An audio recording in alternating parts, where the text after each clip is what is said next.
Good morning guys. Nandito ako ngayon sa sa Lima, Ohio.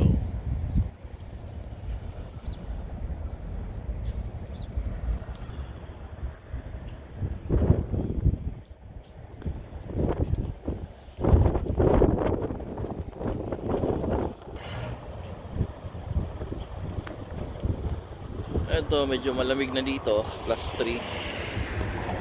Kapag snow. Doon kahapon sa Canada medyo nag-snow na. Pero nawala na, natunaw kaagad. Lima, Ohio. Deliver ako kanina umaga dito. Dalawang skid. Wala nang space sa likod, konti na lang. Sikip yung tulugan ko.